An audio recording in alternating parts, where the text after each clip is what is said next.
What is up, everyone? It is Alan from AG Reviews, and we are here today for our first episode of the Scene and Screen podcast. I am here with my co host, my wonderful wife. Say hello to Hi. everyone, Caitlin. Hi, everybody. All right. And yes, so my name's Alan. Again, this is our first episode for this new podcast that I wanted to do. I'm going to make this a weekly show. Essentially, we're just going to discuss all the movie and TV related news that comes out, or just really anything that we want to talk about when it comes to movie and TV shows.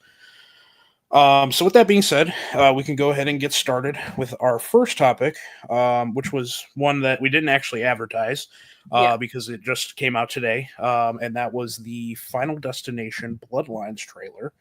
If you want to start off, Caitlin, since we just watched it literally like Yes. 20 minutes ago, why don't you Mhm. start off and tell us what you thought about it?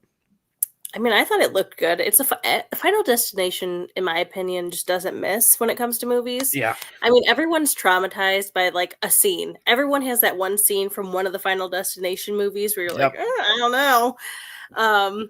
So I thought it looked really good. And you know me, I'm a sucker for like time period pieces. So I like that it showed you flashbacks from like the 60s where it started Yeah. with the grandma. So I think that's going to be fun to see how that plays out throughout like the time jumps in history with the death that's coming for them. So I Yeah. think that'll be fun. Yeah, I agree. I really enjoy, like, I know you were talking about how the Final Destination series is pretty consistent in its quality. There's one I don't like. Mhm. I think it was 4, the one with like the racetrack Yeah. death or whatever. That one I wasn't a fan of. I think it was the first 3D one too. But for the most part, it's a pretty consistent franchise. I love every Yeah. other entry in the series. You talked about how it has iconic things that happen that kind of scar everyone. Obviously, we're millennials. Yep. The log truck scene in Exactly. Final Destination 2 is the one that always comes to mind. Yep. Mhm. So yeah, I mean, like anytime, even with me and you driving on the highway, we get past those, and I'm like, yep, nope, I'm like, speeding yeah, you around gotta that. go around that. Yeah, no, we're not messing with that. Yeah. That's just Like I've seen how this not it ends. for us. Yeah. So yeah, I agree with you. I definitely enjoyed the trailer. I liked the kind of newer storyline direction that they're going, where it's about the Mhm. grandma, and supposedly she is the first Mhm. person to kind of start this death chain that we've gotten in this entire series. Yeah. So I'm definitely looking to see, looking forward to seeing how that plays out. And then obviously too, we talked about the things that freak everyone out when we watch these movies. Yeah. I want to point out I am a person who likes to drink pop and drinks with no ice. Mhm. I Yep. never like ice. You're more safe. And I'm gonna be honest, I've never felt more vindicated in that viewpoint than watching this trailer when they're Yeah. scooping the ice, or they break the glass Mhm. and it falls into the ice. I was like, Like the oh cool, chain so I'm reaction. safe. Yeah, Yeah. I'm like I'm safe. I don't get ice most of the time in my drinks, so I'm good to The go. one thing about the trailer that I think it's going to be interesting to see how it plays out from like my view is I'm assuming because like in the trailer she says, death is coming after us because grandma should have died and we should have never been born, right? So Yeah, I'm thinking yeah, it should be happening in the order that they were born. So like it looked like maybe it okay, was like grandma's son who died in the yeah, trailer. So I'm wondering if it's going to happen in the order in the like way they were born, so like oldest yeah, to youngest. And yeah. so that's how they have to plan around that. So That's we'll a have good to theory. see. And Yeah. yeah, obviously that would add into the whole bloodlines angle of it, and Yeah. would be a cool way for the story to play out. Did you watch the like original teaser that they released a No. couple months ago? I don't know if we watched Mm-mm. it. Basically was the one grandson or son, I don't know, who it was, with Yeah. all the tattoos and the piercings and stuff. They had a whole scene that played out like in a tattoo shop and kind of showed how he was going to die. But then in the trailer, they showed him getting hit by the truck at the end. Mhm. So I don't know if that trailer that they released earlier was not actually a scene from the film. I kind of thought that was Or it could just be a like a little weird. tease, like in this trailer, like, "Oh, you think he's gonna get hit by the bus, but then he Yeah, doesn't." And yeah, he's like, "Oh, yeah. crap." I mean, how many times have we seen in a trailer where there's a scene in the trailer and then it never actually makes it to the end of the movie? So Yeah. you know, it I'm could be still, one. like, mad over, Paranormal Activity with the baby in the street. That never happened. Oh yeah, yeah, yeah. We saw. I Yeah, I remember mean that leaving that was. movie theater, like, back Yeah, in the day with you, like, God, what, like, 15 years ago, and being like, Where Yeah. was he in the street? Yeah, yeah, yeah. We that was one of the first movies we ever really Yeah. saw. You know, so Yeah. yeah, and that was like when marketing misled a lot of people. Yeah. So Medis is in the chat. Hi, Medis. I know he said, "Yo, what's up, Medice? Thanks for watching." Um, but yeah, so I enjoyed the trailer. I think it's giving Yeah. a good like modern twist to the Hmm. film. It's got that like modern stylish look of it. Yeah. In comparison to some of the 90 years feel that Hmm. obviously earlier films had in the series. So yeah, Yeah. I'm looking forward to it. I think it wasn't one that I was super excited for, but now after watching the Hmm. trailer, okay, I'm on board. I'm on board. Yeah. Uh, I can't wait to be on my vacation in the yeah, sun and seeing it in yes, IMAX. yeah. We'll be in Disneyland when that comes out, so that'll be very nice Disney to World. see that. Oh yeah, I'm sorry, Disney World. We're not Jesus going Christ. to Disneyland. We're Sorry, going it's to been a Disney long World. day. Yeah, sorry, it's been a long day. Yes, correct. We're going to Disney World in Florida, so we will be there when that releases, and we'll be seeing it probably opening night in IMAX or Dolby or whatever's down there. Yeah. Something, some big premium format is what we'll be watching Yes. it in. Yeah, and Medici, says the same thing. Can't wait for Bloodlines to come out. Yeah, I think Final Destination is a mainstay for the millennials. That's Yeah. one of those series that we kind of grew up with. So definitely excited about that, and Hmm. to see maybe too. I mean, you never know if this does well. I'm assuming it was probably made, for a relatively small budget because horror tends to pull that off. Maybe if it makes some Hmm. money, we get a couple more down the drain. Yeah. You never know. Yep. So Hopefully. yeah. Anything else to add on the trailer? No. Mm-mm. Okay. Okay, cool. So that was kind of the first topic I wanted to talk about just because it was the newest one. And it was the one that, just came. I knew it was coming, but I forgot to kind of edit it into my stuff and everything Yeah. like that. So yeah, we'll kind of move on from that. The next thing, give me 1 second here, that I wanted to talk about was the Crystal Lake casting announcement that we got yesterday. Now what that is, if anyone is not aware, there is a new I think it's produced by A24, a new kind of like Friday the 13th prequel series that is going to be coming to Peacock. And it's mostly going to be centered around Mrs. Voorhees. I don't know if Jason's actually going to be in the series or not. They haven't really given any details on the plot. It was announced yesterday, though, that Linda, I don't know how to pronounce her last name, Cardellini. She was the woman who played Velma in the original Scooby-Doo movies and was also Hawkeye's wife in the Marvel movies. So anyone who's seen that, should be familiar with her. And honestly, I will kind of start. I like this casting just because I don't think we've ever seen her in this. I mean, at least in my knowledge and what I've seen her in, I don't think we've seen her in this type of role, right? In this horror-centric role. There was kind of a description that they gave.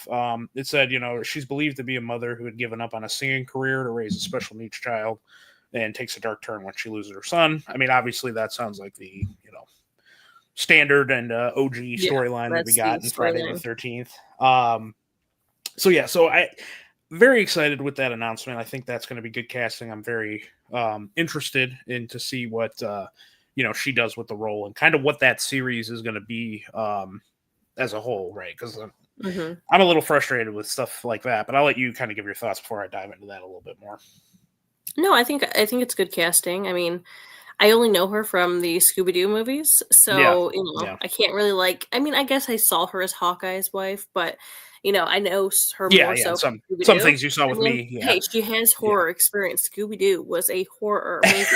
yeah. Hey, especially that first one. There was definitely some things that got a bit creepy, especially as kids, right? Like because we saw that when we were I don't know 6 or 7. Yeah. So yeah, remember she gets possessed and everything like that. Yeah. It gets scary. She has some experience, but I think it's good casting because you think of her as like the Velma, but she's aged since then. So I really feel like she'll fit like the Mrs. Voorhees role better.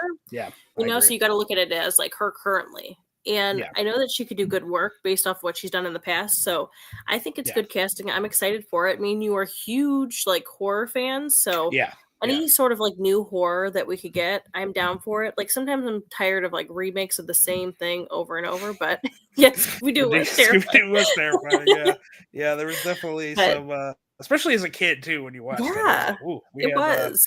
some moments where it got a little creepy. But I Yeah. obviously we love that version of the Scooby-Doo franchise. So, So I but think yeah. it'll So be to good. kind of, yeah, I agree. I think she's gonna do a good job in the role. And like I said, I'm kind of just trying to figure out what exactly this is. It's a little Yeah. frustrating to me in a sense, and it's not with her being cast. It's really just this series as a whole. A bit frustrating just because we haven't gotten like an actual Friday the 13th movie in I think it's 16 years now at this point. Hmm. And it's basically for the same reason that we're going to talk about another horror movie here soon, Hmm. of why we haven't gotten a new movie, and that's executives, people who have the rights to these films, arguing and Hmm. not getting on the same board, on the same Yeah. page of what they want to do. And I just the greed when it comes to Hollywood and the behind the scenes Hmm. stuff. I don't really understand. If you have rights to these franchises that print money, you can't make money if nothing is happening, right? So I it's know. like I don't understand. I'm like, why are we getting this and we're not getting a Friday the 13th movie, right? Yeah. That's just kind of where I'm at with it. I don't know how you feel No, about it, no, but I agree. yeah, yeah, I kind of just wanted to get that off my chest because I'm like, and again, there's something else too we're going to talk about here in a Yeah. minute. That's the same situation, and it's like, Hmm. guys, like you own these rights. You can't make money off something if it sits on the shelf and you don't do anything with it. So Yep. yeah, it's very frustrating, but that is the business that we watch and love, but also Yeah. keep the behind the scenes stuff. So yeah. So anything else you want to add to that, or No. Mm-mm. no? Okay. So yeah, the next thing I wanted to discuss, which has kind of been a pretty hot debate, on the internet. I'm going to use Mickey 17 as an example. It's not the only thing or only movie that's had this issue. Hmm. Mickey 17 came out at the beginning of this month. I think it was March 7th, Yeah. which was 18 days from today, 18 days ago, and it's now already on premium video on demand. If anyone out there who's watching doesn't know what that is, essentially that is when the movie is still technically in theaters, but then you can go on to like Amazon Prime or Fandango, and buy it for $25 or rent it for $20. So Yeah. it's really like you can watch the movie at home early. Hmm.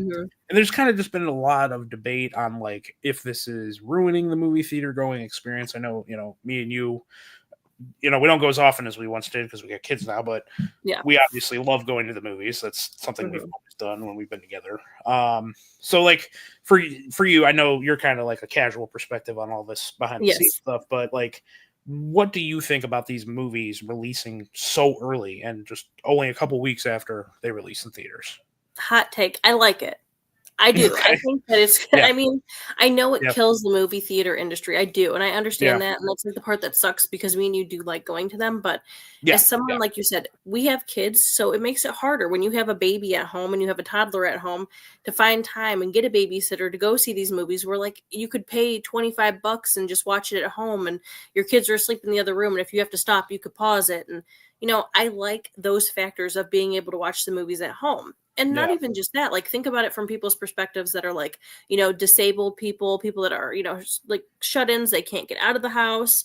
And so Yeah. it's nice because then they're not secluded. They could still have that movie going experience at home where maybe Hmm. they feel more comfortable watching a movie. So like Yeah. there's definitely pros and cons to both. Like I mean, how many times have I said to you, oh, I wish they would just release movies when they come out in theaters at home so I Yeah. can just watch it at Yeah. home and I don't have to Yeah. wait until it gets released because I didn't get to go see it with you because I was watching the kids or sick or something. Yeah. So Yeah. that's my take on it. I know it's a hot Yeah. take and I know And it's not good for the movie industry, but yeah, it's I definitely think I would definitely classify it as a hot take. For me, I'm kind of in the middle. yeah. So obviously, like you said, we have kids, right? So it is more convenient where if we can't get to the theater and we can't see a movie that we wanted to see, that 3 weeks later, we can watch it at home, right? Yeah. Now for me, but I'm a little bit more mixed on it only because of one aspect. I don't think the 18-day later thing for premium Hmm. video on demand is that big of a deal because Yeah. let's be honest here, most people aren't paying the $25 to watch it at home, right? Yeah. because if they were, there would be reports all out there about all these millions of dollars that these movies are bringing in after they're released in theaters, and that's just not happening, right? So I have to imagine that a lot of people are not doing that. What I think is truly actually harming the movie industry more than the premium video on demand side is I actually think that these movies going to streaming services only 45 days to 90 days after release is really the problem. Because then, everyone's got streaming services nowadays. No, I think they'll Mickey just wait. they'll wait. And it's only, 3 months at most. Some of them are a month and a half. And then they're on HBO Max, they're on Netflix, they're on Amazon Prime. So I'm not gonna lie, and I'm that's guilty free. of doing that. Yeah, 100%. I'm guilty of doing that. I'm like, oh well, I won't be able to see Yeah. it with you, or if it's something like me and you were really like just busy with life, and I'm like, you know what? Yeah. Don't worry, it's just gonna come out and streaming in a couple weeks. We'll just watch it then. 100%, yeah. And I mean, we definitely have done the premium, video on demand ones too. Just because we want to see when, if I go see a movie, because I obviously see more than you do. Yeah. If I go see a movie and I know you're going to like it, I'm like, hey, as soon as this is available, we'll watch it because I know you're going to like it. But like when there's some movies out there that we're not, too interested in seeing, or maybe didn't get the best reception, or we didn't get a chance to see it, we'll be, hey, it's probably going to be on Max or Disney Plus in 45 days. Yeah. Might as well just wait it out and then we can watch it for free. I think that's what's killing, because at least with the premium video on demand where they have to charge the $20-$25, at least for there, the studios are still getting money for the movie, right? It's not like they're just, they're getting nothing for it. But when it goes to streaming, like, yeah, they get a licensing deal with the streamer, but like for how many people probably watch it, if those were movie ticket sales, I mean, that would make it stronger. So yeah, that's a bit of a hot debate, and I kind of agree with you, but kind of don't in certain instances about what it does for the movie theater industry as a whole. I don't think the premium video does too much, but the streaming one I think is the one that's like really killing it. And then, kind of to piggyback off that too, we get, streaming movies like Netflix, HBO, and stuff like that. And with that, we get those movies, and I don't really think they're all that good. I know Netflix just released The Electric State the other day, which was a Russo brothers film, which they're big directors for Marvel. And it wasn't good. And a lot of these films that they release on streaming aren't good, and their budgets are astronomical, right? So it's in the long run, it's definitely hurting the theatrical experience, I think, but not to this like huge detriment that like everybody's acting like it really is. Do you remember the good old days when me and you used to go see movies before we had kids? Like we'd see movies every single week, and there came a point where, like, there was no movies for us to see because we had seen every movie in the theater. Yeah, I do remember. Yeah, literally. Well, you got to think back then when we went to the movies so consistently, these movies weren't coming out for 6-7 months. You know what I'm saying? You were waiting forever. You were waiting forever. You were waiting forever. Yeah. And I mean, if it was a movie that was like a box office smash, like you were waiting a year. I mean, it was ridiculous how long you used to have to wait. So in that sense, I'm kind of happy that it's that way now, but also it's like, I feel like it's conditioning people not to go to the movies as much. So Medea said, do you think it coming out on subscription sites will make it so drive-ins will have it faster? I don't know. Let me see if I'll put it up. I feel like sometimes new movies don't make it drive-in right away. I feel like I don't know if I'm. I don't know if I'm. Like, I'm not converting it to like film for drive-in theaters right away. Like sometimes I mean, I don't. Theater. I was gonna say, I know Medici, you don't live where we do, but our drive-in by us, I know they have it. They have new movies pretty much every time we're there. Now it's not every new movie, obviously. Usually they only do like the big releases, obviously, just because I think screens are limited and everything like that. Yeah. Plus drive-in. Yeah, I mean drive-in. Hidden, like they're like such like a minuscule amount. Like there's not that many drive-ins anyway. Yeah. Like the United States. Yeah. I love drive-ins. You know how I feel. Yeah. But, yeah. I mean, growing up, we lived right around the corner from one. Then it closed. Yeah. We have some like kind of close, but Yeah. I love them. Yeah, but it's like a diminishing thing. So like, are the theaters really even thinking about drive-ins? No, probably not. Think particularly that much, which is sad. Yeah, it is. It definitely is. So that's kind of my thoughts on how I feel with the whole release schedule now that we have going. in some instances, I think it's good. In others, I'm like, that's not really helping. So yeah, I will say Mickey 17 was pretty good. I had some issues with it. I know you weren't like intrigued by the trailers, but I think we should watch that when it comes out. Okay. Pretty soon. So yeah. Okay. So yeah, anything else you want to add or ready to move on? I know. I mean, Okay. yeah. I mean, like Medea said, Christina doesn't like the theater. She likes going to only drive-ins. I agree. Yeah. I like to be in my pajamas, have my pillow and blanket, and get cozy. Yeah.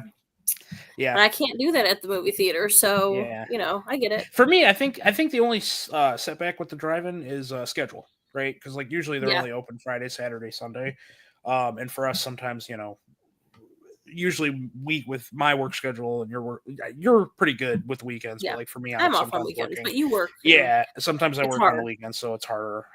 But I do love in the summer going to the drive-in. I mean, no doubt about it. Especially too because you get 2 movies for the price of 1. I mean, come on, such a good deal. I know. I wish the movie theaters would do something like that. I say that as I'm an AMC A-list member and I can see fucking 5 movies a week, anyways. So yeah. Okay, so yeah, let's move on to the next topic because we do have a few. Obviously, there was a lot of news like in the last week. And so yes, so like I was talking about earlier, there was another horror franchise that is very popular and was doing very well. That had some sad news, but then yesterday there was some great news. Or not great news. I don't know what it means, but there was some news that maybe it's not true. Last week, Bloody Disgusting had reported that Saw 11, which had been going through a lot of issues behind the scenes with producers and people who have rights, was essentially canceled and wasn't happening. Which I know when I got that news originally, I was very, very disappointed because I felt like Saw X was such a return to form. It was so good. And I'm like, very surprising for me that in the 10th film in the franchise, they finally cracked the code. They did what we wanted. They put the POV from John Kramer. Not me rooting for John Kramer. Oh, dude, at the beginning of when he got on, I'm like, go John. Oh my god, I felt so bad for him. I'm like, honestly, I was not the way John Kramer was. I get it. Yeah. And I mean, this is the guy again. We know all the things he did for 8 movies plus, so it was just like they cracked the code with Saw X. I mean, it was a hit. Yeah. Made a lot of money. Critically, I think honestly, like critically, ratings wise, it was the highest rated Saw movie in the franchise. Which I definitely wasn't expecting that. Yeah. I was like, damn, I wasn't a fan of the last few movies of the series. So, I was like, I was just on board with Saw X. It's not my personal favorite of the franchise just because of nostalgia. I grew up on this franchise. So to me, Saw 2 will always be the best one. But like production-wise, story-wise, movie-making-wise, Saw X is the best. I mean, it is the best of the franchise. So obviously we get the news that Saw 11 was canceled. And there was a lot of back and forth rumors about what happened. And it, being producers arguing with one another. It's not the directors, it's not the writers, it's not the cast. It's these higher heads who make $1 billion every year and don't really care about the product. So that was really disappointing. But then we got a cool, little thing from the official Billy the Puppet page where he essentially said that the game never ends. And then it was, I don't know if you saw, you probably didn't. I didn't even know about this. Yeah, it was yesterday. So it was like I knew it wasn't happening, so I don't know anything about this update. Yeah. Okay, cool. So you're hearing about this live. That's first time. Yeah, breaking the news. Yeah, so basically the Billy the Puppet Jigsaw page came out and said like, hey, the game never ends. Don't believe everything you hear. Yeah, like Medea said, game is never over. That was what they said. Yeah. So that was really cool. And then they did a cool thing too where they created a LinkedIn page for Billy the Puppet, and the picture is of Billy the Puppet, and it's got a little banner around it that says employed right off of it. So that was really cool. That's funny. And then in the LinkedIn, it's got like every Saw movie, and it like gives a description of what he did in the movie. It's really, I'll have to send it to you. That's after funny. this. Yeah, you have really to send it to me. That's funny. Yeah, I was laughing. I'm like, that is great. That's So so again, cool. that news that it was canceled was last week, right? So I Yeah, have to imagine that they they did. saw they Yeah. pivoted, right? They probably saw the Yeah. reception. They saw that everybody was very disappointed that they weren't coming back for another film, and they said, you Yeah. know what? Let's go back to the table. Let's figure Hmm. this out.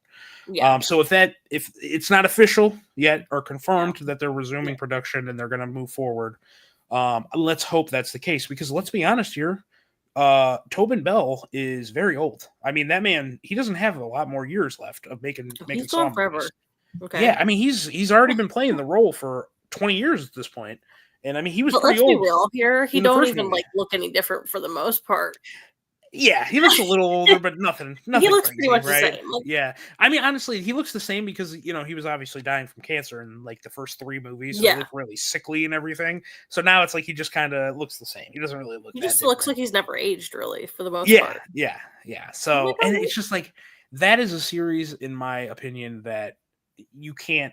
I don't know how, like, if he ever passes away or anything, you can't sometime. recreate that.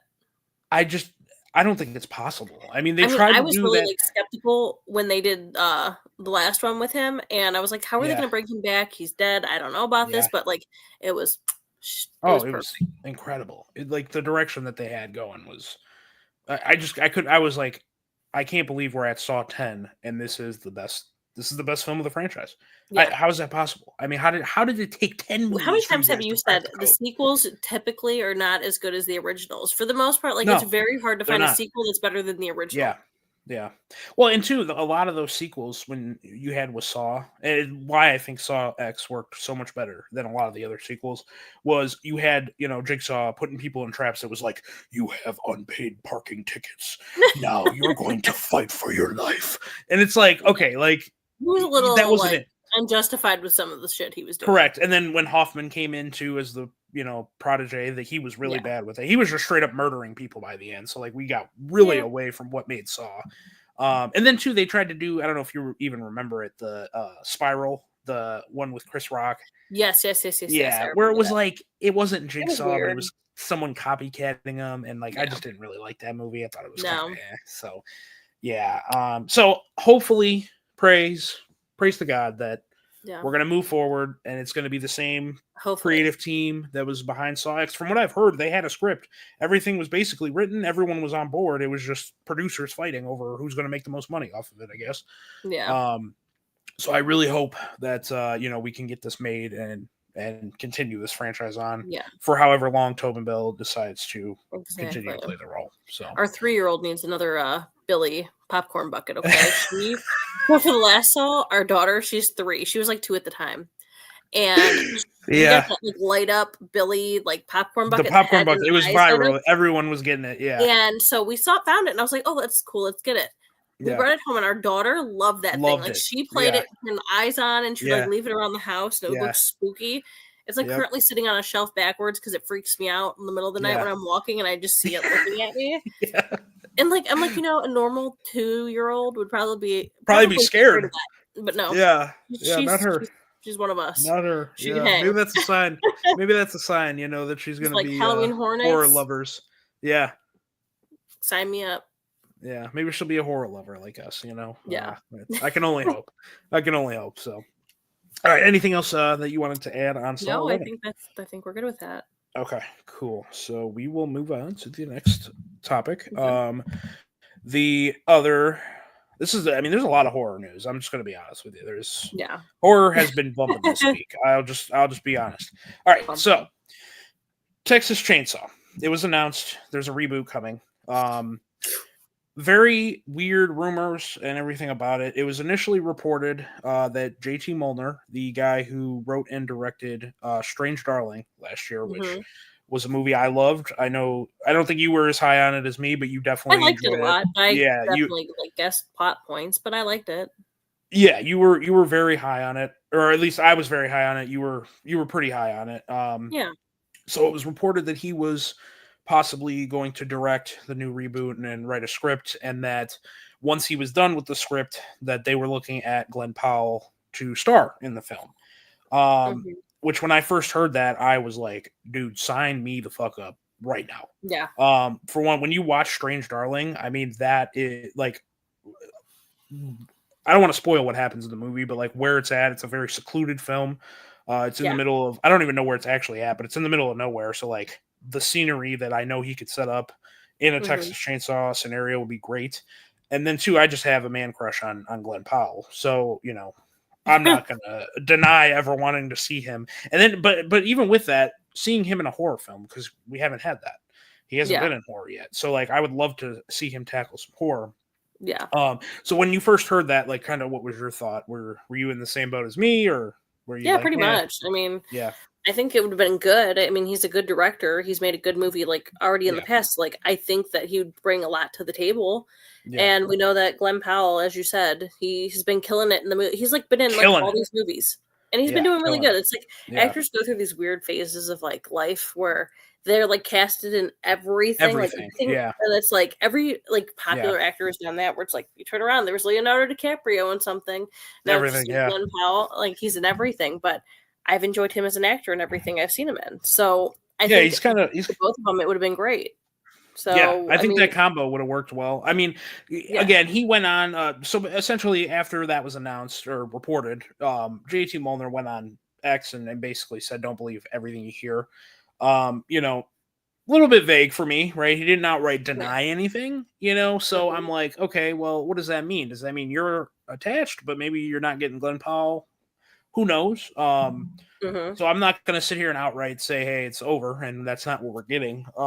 But you know, for me, I would absolutely love that. I can't sit here and deny, you think especially it was like a fan cast thing, like people were like fan casting. No, there was definitely, I don't remember exactly who it was, but it was definitely some reputable sites that were reporting it. So again, it could still be reputable, but not end up actually happening. I mean, it could be a situation where like that's what they're looking to do. But if, you know, pen's not to paper yet, that's why I said what he said kind of makes me think like, okay, it sounds like you're in negotiations, but it's not there yet, right? So you don't want to get that out there. But yeah, I mean, I would love it. I really feel like that'd be the way to go, especially too because we watched the Netflix one they did a couple years back. Like, you know what I'm saying? Like, that one was kind of painful to watch. I'm not gonna lie to you. Yeah, it was I forgot about that until you just said it, and I was like, oh god, I remember that.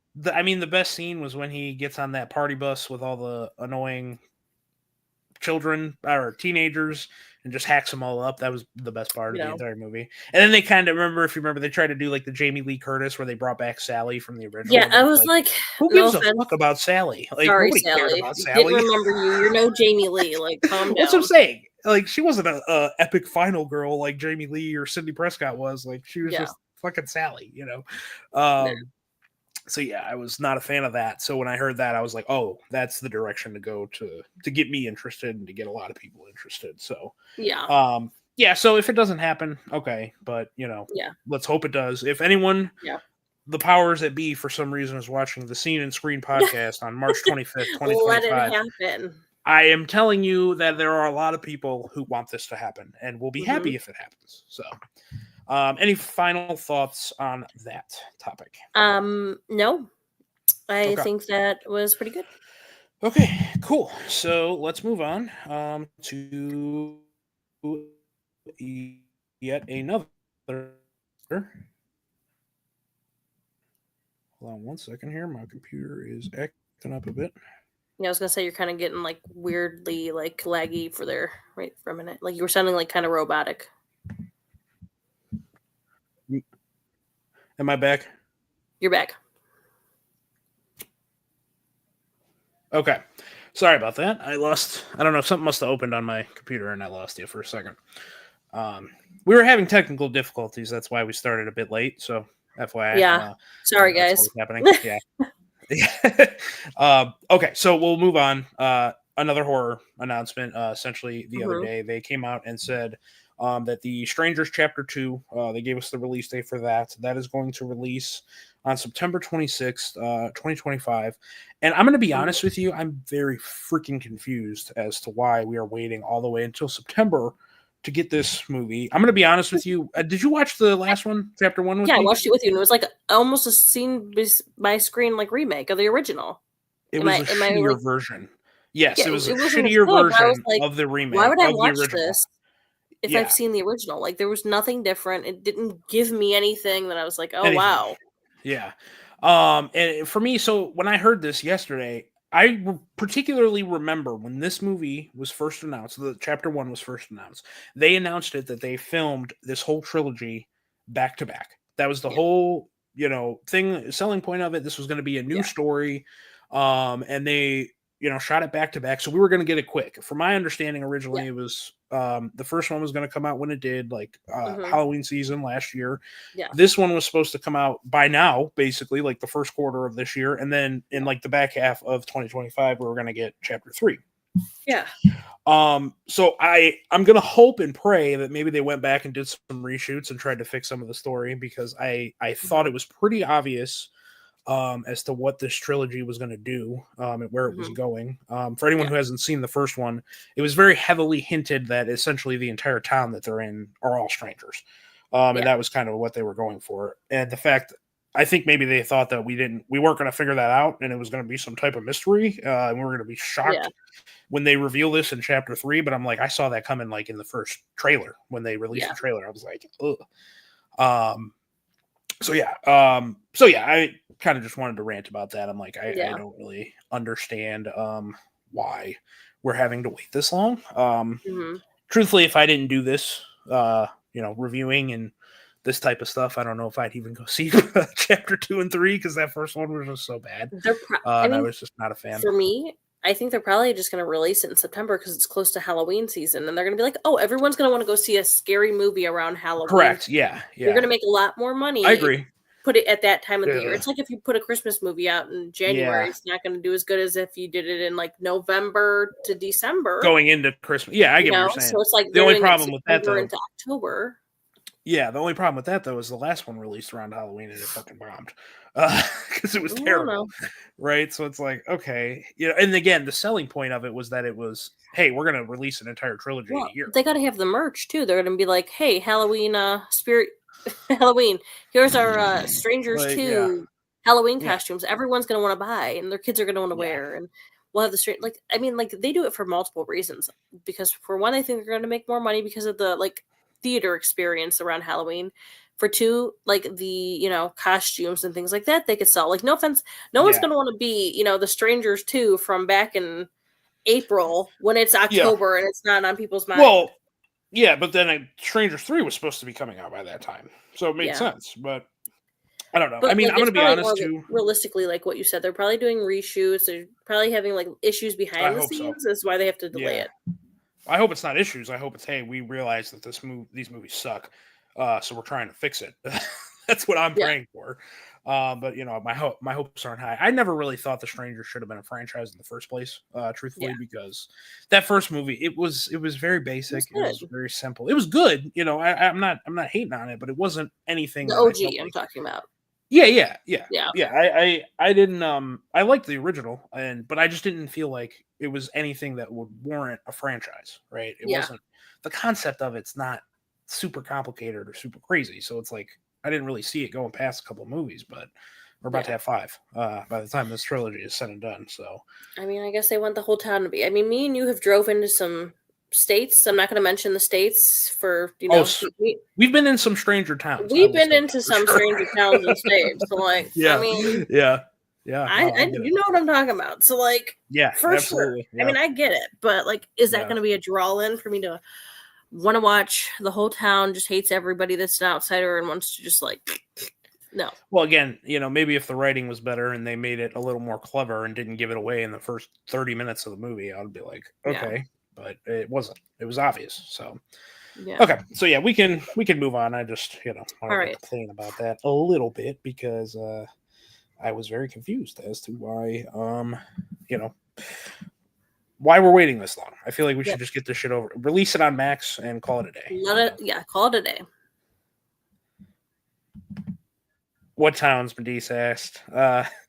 Hey. Okay. I'm gonna put it out there. Yeah. Me and Alan have been to some cities in West Virginia, man. Yeah. And you feel like you're in some stranger towns. I mean, my family's from West Virginia, so like I mean, I get it. They have the We hollers up won't. there. My Yeah. family's from like the deep hollers. Okay, Yeah. I get it. Yeah. I'm a Medice, you Buckeye. I was probably know. here. Medice, I know you've driven to Florida, so you probably know some of those towns that we're talking about because We've you had to go there probably for had to family stop there events too. and like stay Oh, that there. too. And, like, Yes. Yeah. like that's what I'm talking about. Like, remember where we stayed at that hotel and we're like, is that an Yes. abandoned asylum on the hill? Yeah. Yeah. Yeah. We're like, oh, there's a stranger That's when cult going strangers on were in there. staying up there. Yeah. Yeah. Yeah. So, yeah, you know, you never know. You know, you can definitely take He's a like, I wrong had a turn feeling. and oh yeah, West Virginia, yeah, for sure. Well, I mean, that's where The Hills Have Eyes takes place too. So horror has some deep roots in West Virginia. But I think they said though in Strangers it was Oregon, if I remember correctly. Yeah. Isn't that right? Yeah, it was like. I mean, I've Oregon never or been to something. Oregon, Yeah, but yeah, it's like it's always usually in like a heavily wooded, foresty area. Yeah.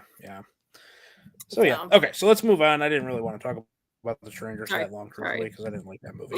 No, you're good. You're good. We got sidetracked. It's fine. And then one of the bigger things too that happened over the weekend was obviously the release of Snow White.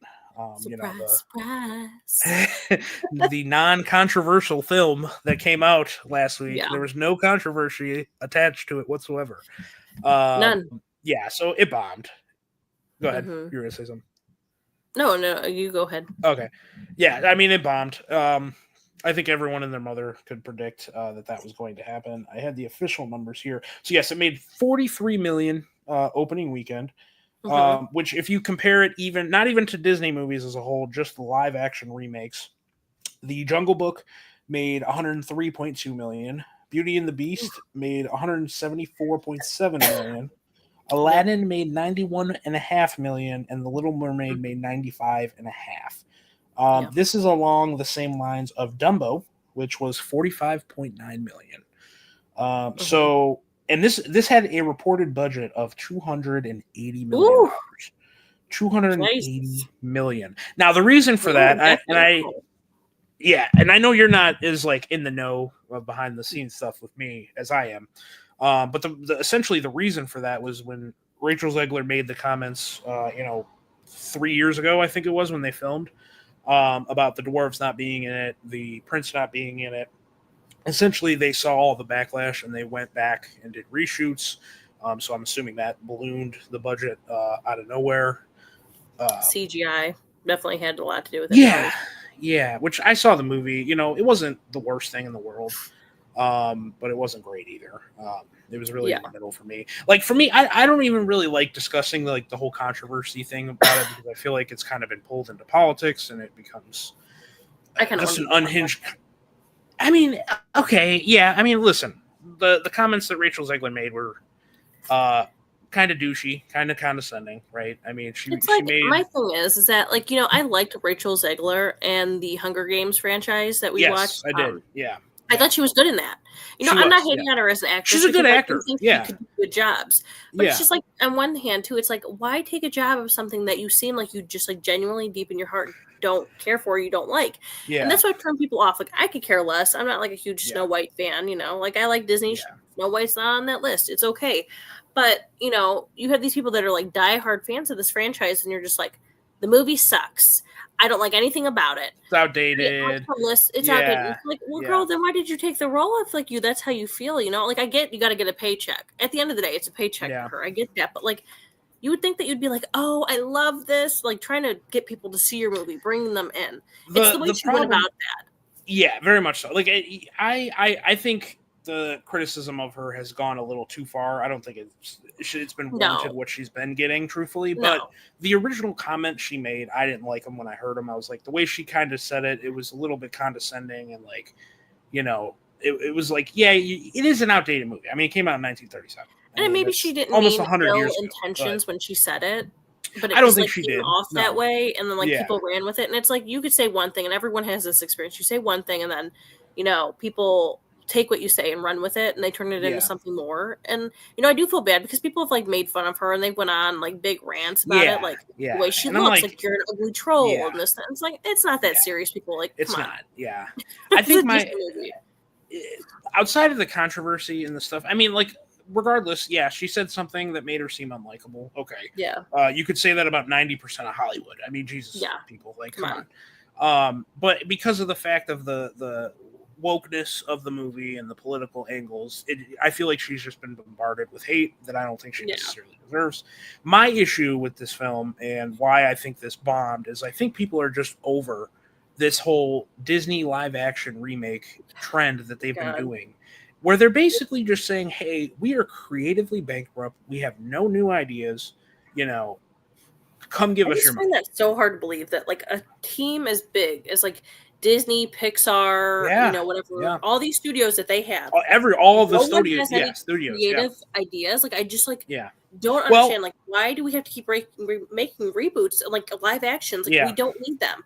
I understand for a few, like it was cool when it happened with certain movies. Like I definitely understand the princesses being live actions. Like you could definitely do that. I don't see any hate in that. But like, did we need a Dumbo live action? No. Did we need like a Jungle Book live action? No. Did we need a Lion King live action? No, we did not. What did you just hold on? Did you just say we didn't need Jungle Book? No, we didn't. That's the best one. I like that's the best one. Aladdin. Aladdin was my favorite. Okay, Aladdin was good too. That was good too. But dude, Jungle Book, that was the one. Jungle Book, Aladdin, and what was he? Is there another one, or are those the only two we ever liked? We saw Beauty and the Beast. I like that. That was okay. It was okay. I mean, it wasn't bad. It was okay. I wouldn't say it was better than the Jungle Book. But like to me, I thought Jungle Book and Aladdin were like those ones actually worked. Aladdin I felt like they were good. Yeah, I liked Aladdin too. I don't understand the live action CGI lions. Yeah, that is so stupid to me. You might as well just keep it. I actually think, Lion King was actually the worst like case of that, where I was like, this is fucking pointless. You made the same exact movie and it's all CGI. This is not. There's nothing live action about this. Like, I mean, like, come on, like this is so dumb. I agree, we but I think, but again, I think this is more of an indication of Disney and their trend with this live action remake stuff. Like nobody wants these anymore. We want original films. I know it's annoying because I sit here and say that and I say I want original films, but then Disney does original films and no one goes and sees them. And I like Disney's original films. That's the thing. I do too. Yeah. It's not like they don't promote and put that much effort into their original films. And it's like, that's their downfall. Like years ago when the movie Luca came out, it was like a Pixar Disney movie. And you know, I work with kids, and the kids I worked with loved Luca, but I felt like it was never really advertised all like that. No, it wasn't. That one, what was it? Where the guy was a jazz artist that fell in the tunnel. Soul. I love Soul. That was a great one. They didn't advertise that one. That was a Disney Plus original. That's crazy to me. They didn't even give it a theatrical release. That's crazy. It's like the things that they like the originals. Like I grant you, I haven't seen the movie about the emotions. I can't even think what it's called. Oh, Inside Out? Inside Out, yeah. We saw the first one. We saw the first one. I haven't seen the second one. I like that even. And I grant you, they do make more money on that. They do try to advertise more on that and push it. But like they do make originals that are good. It wasn't until the sequel that they started pushing it and promoting it, you know? I don't understand why their creative team doesn't either hire people that have new ideas or just try to push out new things. Like come up with new princesses, come up with new stories. Like you're telling me that this is all you have to give? Like you can't give any more? Well, we have a prime example of that. Our daughter right now loves Wish. She loves Wish. And that bombed, didn't it? Bombed. Absolutely bombed. Oh my God. And I think now it's starting Wish. to get she loves it. And I think it's starting to get an audience now. You know, because it's on Disney Plus now and stuff, so it's more accessible. I think it's starting to gain an audience the more time goes on. But that movie bombed, you know, and it's because it's a mixture of things. I think people lie when they say they want original movies, but yet again they go and line up to see the remakes and the sequels over the original movies. But I also think what you said, they don't promote it enough. They don't put a marketing campaign into it, you know. So, you know, what can people are so used to crying and getting their way about it too. It's like, oh, well, if we just cry for a remake, they're going to do it. Well, think about it. When me and you were growing up, we had Toy Story, we had Monsters Inc., we had like original stuff, and like that is like the iconic staple pieces nowadays. And these people people would love Monsters Inc. Look how many spin-offs and like second shows and things like that, movies they've done of that, you know. Yeah. And same thing, it's like Toy Story. How many Toy Stories have we had since the OG Toy They're Story? releasing. They just announced they're doing 5. I think it releases next summer. That's what I'm Yeah. saying. Like, I grant you, I understand making, more movies off of a franchise because they already have that fan base, but Yeah. you really need to focus on building a new fan base on a new thing and then start Yeah. from there. I think the Yeah. last like really good ideas that they had in that studio was like Finding Nemo, The Yeah. Incredibles, which even The Incredibles, it's dropped off. Like that wasn't, it's not as popular now as it like once was, like I when we were know like our generation teenagers. that was big in it. Like I think 2, because 2 came out what, like, shit, 7 years ago now. I can't even believe that. Yeah. And that one, I'm pretty sure it made a decent amount of money. So I don't think it bombed or anything like that. But Yeah, it's but it's like definitely they not. haven't had good ideas in Yeah. forever. Yeah. Like, And even when and the they ones they do, do, they don't no one promote sees. them. Yeah, because no one knows they're coming out. Our poor daughter thinks we're gonna go see the bad guy from Wish at Disney World, and I'm like, honey, like I don't think they're he's not gonna there. have the bad guy. He's not Yeah, there. he's not there. Yeah. They have the girl Yeah. from Wish though, so I was like, thank God she could at least Yeah, meet we can see her Tasha, there. Yeah. Yeah. while we're there. But I'm like, Yeah. they have these same characters, and I'm like, let's go with it. Last good thing, no, I'm just kidding. The last good thing that was original that they came up with was Frozen. Oh yeah, yeah. Oh yeah. Jeez. Well, I mean, Frozen. I'm pretty sure that came out in 2015. I mean, we're 2014. I'm talking. pretty sure. Yeah. Oh, okay. 11 years ago. Yeah. That's insane. Yeah. Although I did like Coco, which they just announced a sequel. Coco, yeah, that was a big one. That too. was a good one Really too. good. That's what I mean. Like they have released good movies. It's just you're dumping them on Disney Plus. You're not marketing them when they go to the theaters. It's Yeah. like, come on, guys. Like, I don't know. I hope that, kind of circle it back around. I hope Yeah. Snow White bombing gets them away from these live action movies and they Yeah. start putting resources into original films because, Mm-hmm. yeah, you can make the sequels, but like, let's get a better balance because we haven't had that in a long time. So Yeah. No, I agree. And if you're gonna make sequels to something, like let it be the cartoons. Make more cartoon sequels. Don't make live That's action. what I'm saying. Yeah, like converting from live action to animation and back, like don't do it back and forth. Yeah. Just like if you want to remake it, just remake it, right? Disney Studios, if anyone's watching, I would like a Princess and the Frog too.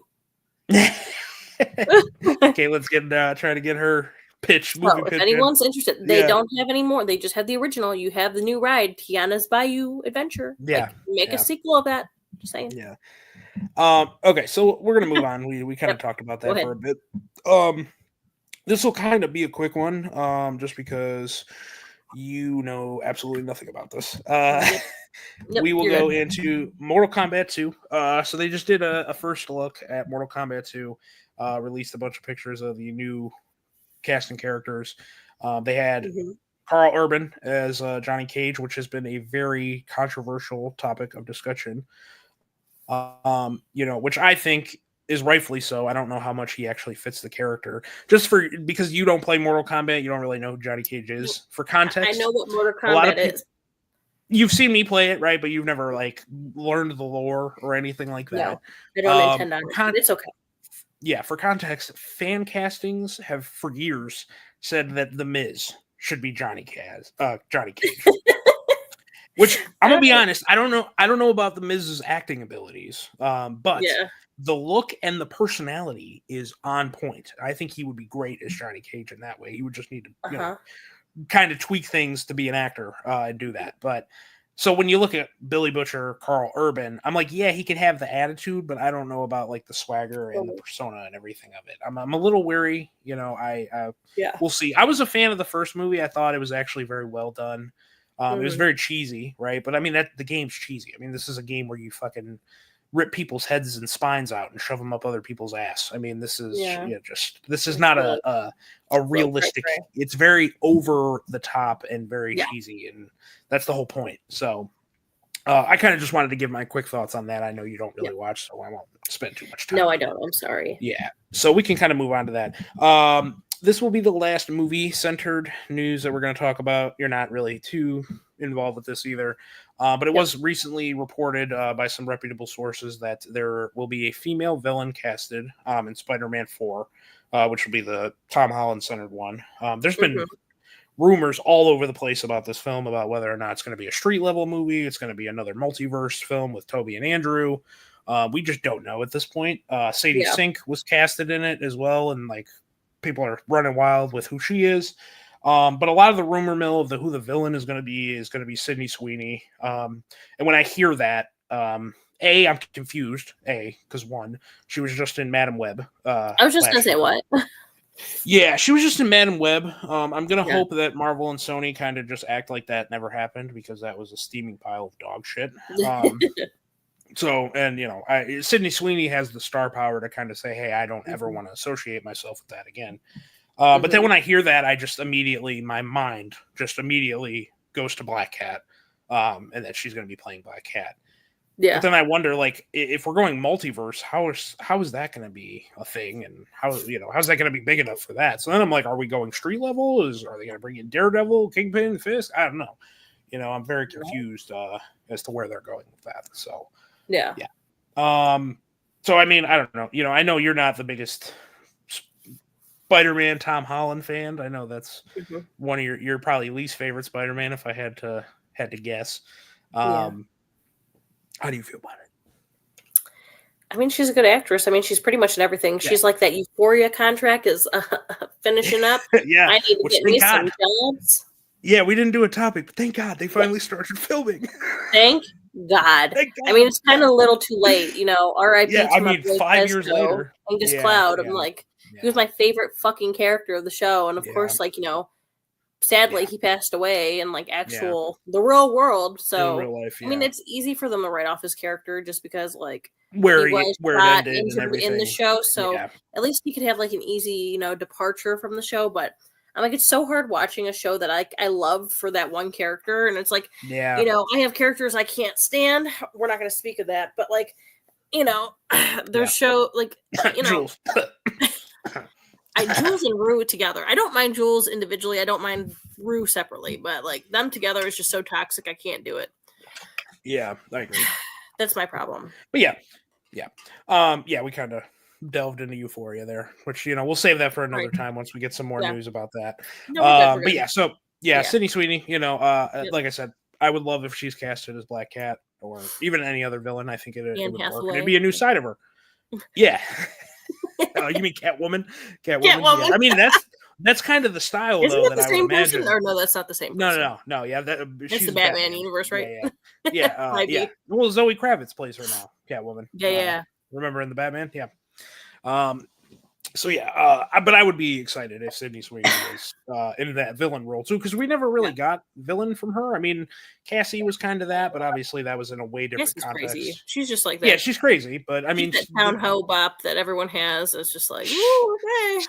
She's the high school villain though, right? This is like fucking Spider-Man multiverse. Like, I would like to see. She's gonna be one of those villains. Like, she just like, I don't know, is Black Cat.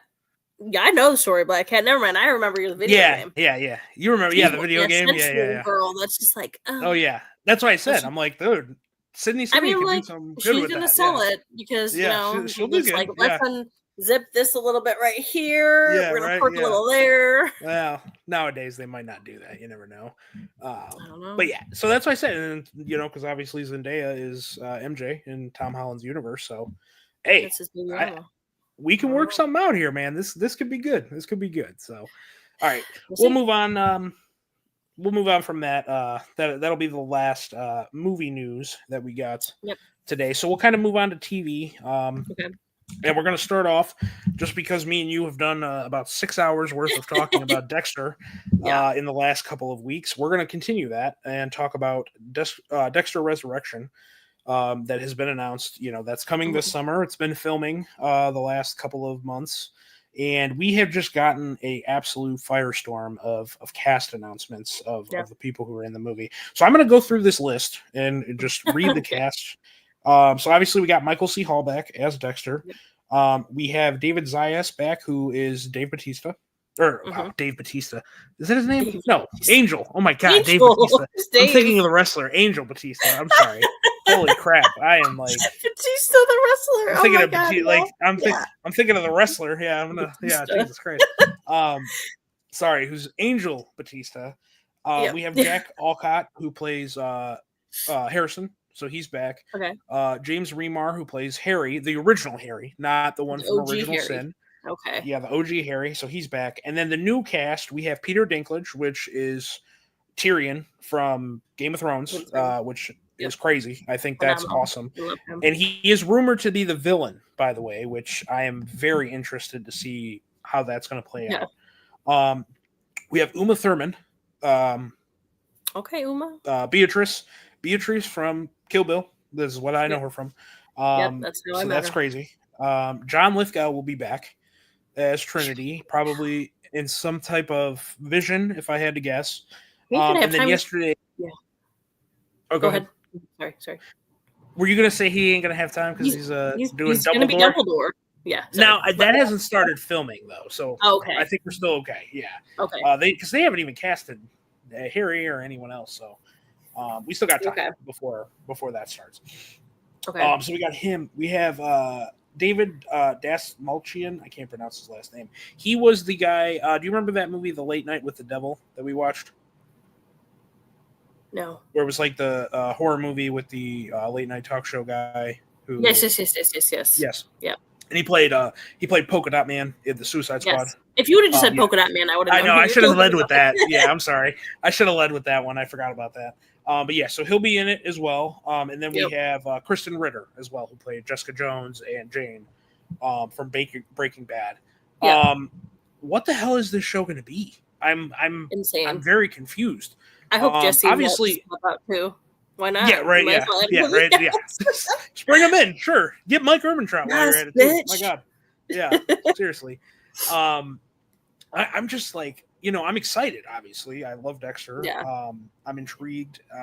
They clearly got that budget for casting. Holy shit! Yeah, I'm like, dude, but again, all these people are big fans, and they're like, I'll do it for like nothing, or they got that budget, or they're small roles, so they don't have to be paid a lot.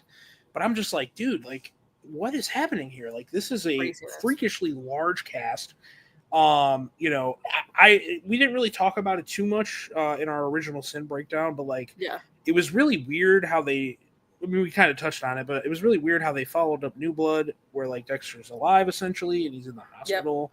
Batista is on the way, so I'm like, I'm very confused. Like, I really hope he doesn't just easily escape, kind of like how Hannah McKay did in season 7, because that would be disappointing. Like, I want to get that showdown finally with him and Batista. Yeah. But yeah, me personally, I don't know how you feel. I want essentially this show to be Dexter found out. Everyone knows he's the Bay Harbor Butcher and he's on the run. And he's killing on the run and he's trying to figure out how he's going to manage his life now at this point that he's found out. There's no more secrecy. Life and went on his way, but no, he had to ruin that. I mean, New Blood. He just ran with Hannah McKay and his problems would have been solved. Yeah. No, but I'm excited for it. He screwed it up. Oh yeah, very, very, very excited. I'm just concerned. I'm like, I really hope they're not doing too much here, and it's just going to be all over the place. Getting John Lithgow, Harry back, Miguel Prado back, like that's all going to be visions, right? They're all dead, so it's not like it's going to be them, unless fucking Miguel Prado comes out and is like, "Well, then fuck you, I lived," or something. I don't know. Dude, I'm just crazy. Like, that'd be hilarious, but I'm just confused. Yeah, rest in peace, Hannah. I know. We're always going to say R.I.P. to my girl, Hannah. Yeah, I mean, I still hated how they just kind of killed her off screen and, pushed past it. So, yeah. Okay, cool. So, yeah, I just wanted to, talk about how we feel. Obviously, we'll when time comes, we'll probably do a weekly show talking about that. Yes. Or maybe do one big one. I don't know. We're going to figure it out and kind of see how we want to go. We got time. I think it depends on how we feel. I think it depends on how we feel after that first episode. Like, if that first episode is really like, whoa, this is great, we'll probably hop on and talk about it. And go from there. Any thoughts or anything on that? Nope. No. Okay, cool. So the last thing we're going to talk about is The White Lotus season 3. Medice, I don't know if you are still in the chat or not, but we are going to hit some spoilers here about White Lotus. So I appreciate you watching. If you don't want to know anything, because if you do a per episode, I'll hop on as a guest. Oh, please, Medice, please. I wanted you. We need guests. Yes. Okay, he says he's leaving, so good. Yeah, I'm sorry. I don't want to spoil it for you, Medice. This is the last topic, so you're not going to miss anything from here on out. So we're going to get into what we like so far. I don't want to make this too long of a recap, essentially, of how we're feeling. But obviously, because of our binging of Dexter, that was all we were watching for a while. So we did miss. Do you comment something else? I'm You assuming. just said goodbye, Okay, bye. guys. Okay, yeah, appreciate it, brother. I'll talk to you soon.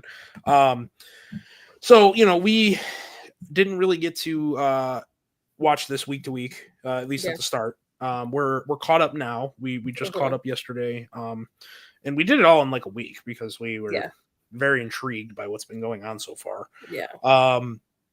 A lot of things I heard beforehand, when it was airing and we weren't able to watch was, hey, this is a boring season. This is a weak season.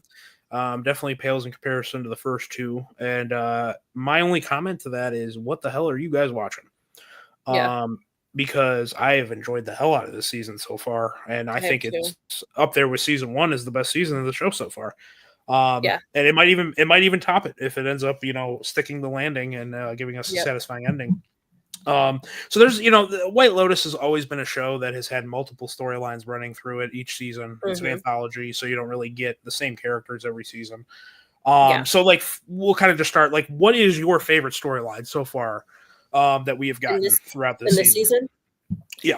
Oh, in this season, my favorite storyline is definitely Rick and his girlfriend. So Chelsea, the guy who plays Boyd Crowder in Justified, if you watch that show, Walton Goggins. Yep. Him and his girlfriend on the show, they're like my favorite. Like, I just think they're funny. Like, not intentionally funny, but like it's just like they have like relatable things when you're a couple, and like I just die laughing at their like banter back and forth with each other because I'm like, oh, Alan, that's like me and you. We have said that a couple of times. We're like, whoa, it's like he's so damn funny, like so unintentionally too, and I love unintentional humor. Where like you're not trying to be funny, but you are. Yeah. So I really like that's like my favorite storyline so far. I'm interested to see where that goes. Yeah. And then like my second favorite, I would say, is like the Jason Isaacs storyline. I want to get into that one story. I just want to mention, like, for me, the Rick and Chelsea storyline, I have really loved how they didn't reveal things right away. It has slowly built up to what's actually going on. Even the story, like the whole revenge story with him, with confronting the guy who owns or who's married to the woman who owns the White Lotus hotels, and confronting him because he's the one that murdered his dad. I've loved how that story is played out. Like you said, their chemistry between each other is awesome. I mean, it's great. They're hilarious together. They have good chemistry as a relationship with one another. Yeah, they do. And it's worked. And obviously we got if I could recommend anyone for this show and this season in particular to watch it, I will send you the Sam Rockwell monologue that happened in episode 5 between him and Walter Goggins, because that was the funniest and the most awkward thing I've ever seen in a TV show. Yeah. They're already talking about Emmy nominations for Sam Rockwell just for that one scene, which is insane. Which was awesome. So you can continue now. I just wanted to add in like my take on how I No, you're good. And then like my second favorite, I would say, is like the Jason Isaacs storyline with the family, with the kid. Yeah. And then like the third favorite would be, like for the main would be like the girls. Yeah. I will say I actually think maybe after so the last 2 episodes probably put that storyline in third place for me. Originally I would have probably said the whole storyline with Belinda and Greg with their because that's kind of like the overarching storyline of the show. That's like the only storyline that's went through the whole 3 seasons. I've enjoyed that as well. But I think in the last couple of episodes, the I can't remember their names, Jacqueline, Lori, and Lemons. I think it was Jacqueline, Lori, and Kate. Wasn't that their names? Yeah, I think so. Yeah. Their story, I think in the last couple episodes where you've had the whole drama with the guy who works at the hotel and Jacqueline hooking up with her and like totally gaslighting the shit out of them, by the way. I was like, dude, that was like fucking like grade A gaslighting that was going on. It's such just like mean girl energy too. It's like, oh yeah. And it's like so like stupid too because they're like 45-year-old women. Like in this show, it's really like a one-sided thing. I'm like, they're all just like talking shit about each other. It's just crazy. Like, grow up. Yeah. Well, like Lori even said, she was like, yeah, it's fine to do that when you're 25, but like you're 45. Like, what are we doing here? So I agree. I would probably rank those storylines in the same. And then obviously we get, HBO is very good for incest. So we get a little bit of that with the That was crazy. The brothers, which I want to give a shout out. Patrick Schwarzenegger, he played Golden Boy in Gen V. He plays Saxon in this season. He's great. He's got a very prosperous career coming his way. I think he's definitely one of the younger up and comers that I'm like, okay, I'm definitely going to keep an eye on what he's doing. Yeah, because I think he's really good and he's doing a great job. And then Parker Posey, who played Jennifer Jolie in Scream 3 as the mom, with her little weird Southern accent. I find her hilarious every time she comes on screen. And then obviously, like you said, with the father, with the whole situation where he's being investigated by the FBI and he keeps contemplating suicide, taking the wife's drugs. White Lotus, like if you're watching this still and you haven't seen White Lotus, it is like the ultimate like tea-filled show. It's all drama and it's awesome. It's so drama, so chaos. I love it. Yeah, it's great. It's so well. So it's awesome. So yeah, we'll probably continue to talk about that show more. We might wait maybe unless something crazy happens. There's only 2 episodes left at this point, so we'll probably wait until it ends and then talk about the whole season and maybe do a little bit more of a deeper dive than what we're doing here today. But yeah, so last thing, I just want to talk about it because you haven't really been watching it, so this will be more for me. Daredevil Born Again obviously has been airing every week. There are currently 2 episodes that just dropped, so I'm quite literally going to just start watching that as soon as I'm done here. For me, I'm a diehard fan of that original Netflix run. So what they've done so far with this series is nothing short of incredible. Some of the action has been a little iffy for me with them implementing CGI into it and everything. But the writing, the tone, the characters. I even sent you, like, you don't watch the show, and I even sent you that edit of the scene of Frank and Matt. And it's like, and I was like, okay, I haven't even watched this, but I was like, that edit went hard. Like, okay, yeah. And it's I've watched Punisher. I could not say. I was like, Frank Castle show. I've watched Punisher, and I've seen like bits and pieces, like to know enough about Daredevil in a way. I can't say I'm as committed to Daredevil, but like, so I know the backstories. I know like the scene, and I was like, wow, like this like could win awards for the scene. Like this was such a good acting. Yeah, and those 2 in particular, Charlie Cox and John Bernthal, like when they're together, they're one of the best duos that Marvel has. And I really like, to me, I love this show and it now being integrated into the MCU, but still keeping that Netflix style, because this is a darker corner of the Marvel universe. And I think it's one that it's needed for quite some time. I mean, don't get me wrong. I love the MCU. I love all their films, mostly. There are definitely some exceptions, but it's always been very family friendly. And now recently with Deadpool and Wolverine, and now Daredevil, they're taking a more adult pivot, right? And I think that's for the better, because I think it's going to keep it more fresh, and is going to be bringing excitement that just wasn't there before. Well, that's like my thing, like. We've been together for 15 years, and I was there for like the whole Avengers, like beginning. Okay, people. You saw the very first Avengers with me at 5 o'clock after a day of school when we were in high school together. I did. So you've been there from the beginning. So I've been through all these superheroes and everything, and like my biggest pet peeve is like just how childish and kiddie they are with like certain aspects of the movie, and I'm just like, I can't take it. But me, I've loved like.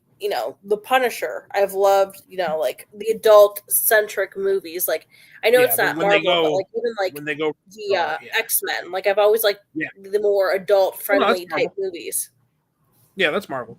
Yeah. Oh, well, now it's Marvel. It's not the MCU. Yeah, it was like the Fox universe. Yeah, I think that Disney needs to take into account that there are adult fans of these like characters, and like they can't make everything for the little kids. Like, I'm sorry, you just can't. You have to have adult-friendly stuff. Like. The adults are the ones who are buying the, stuff. They're the ones paying for this stuff. They're paying the adults what they want.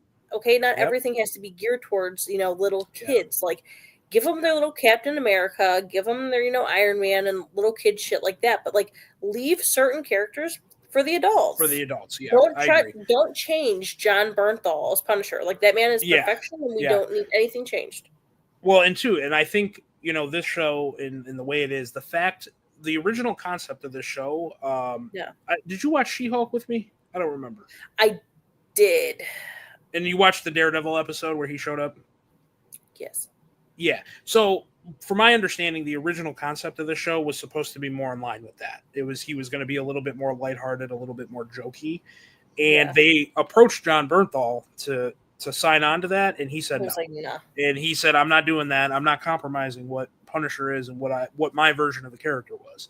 And that mixed with all the backlash about them not continuing the Netflix series made Marvel realize and say, "Hey, we can't do this. We gotta do what we were doing before because it worked and it was beloved." I mean, those Netflix shows, like I think you even remember when I was first watching them. I remember you went through every stage of grief possible when they like canceled the Netflix series. Oh my god, I was so mad. Perfect.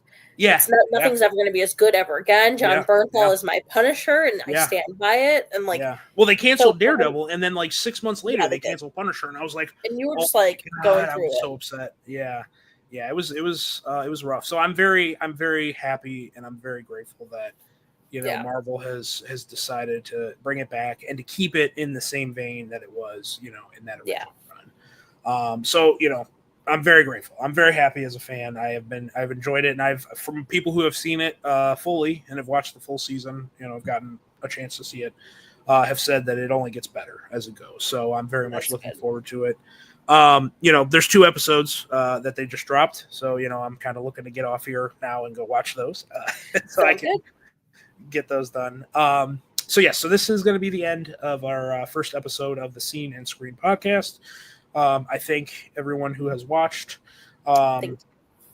Caitlin, obviously, is my wife. She's usually only ever going to be on my channel until she decides to venture off on her own. Maybe we'll see. But yeah, so I'm Alan. My page is AG Reviews. My @ down here is for Twitter, Facebook, Twitter, TikTok, and YouTube. Mostly YouTube is what you're going to get my long form content, obviously.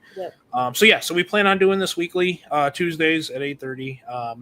I'm going to probably have other guests on too. It's not always just going to be my wife. She will probably be here for the majority of the time. But yeah, not always. And I'll get some other people, other friends of mine too on here. I feel like it was a good talk and a good first stream. Yes. So with that, I am going to get out of here and I am going to go watch Daredevil. So everyone, have a great night. Bye, guys.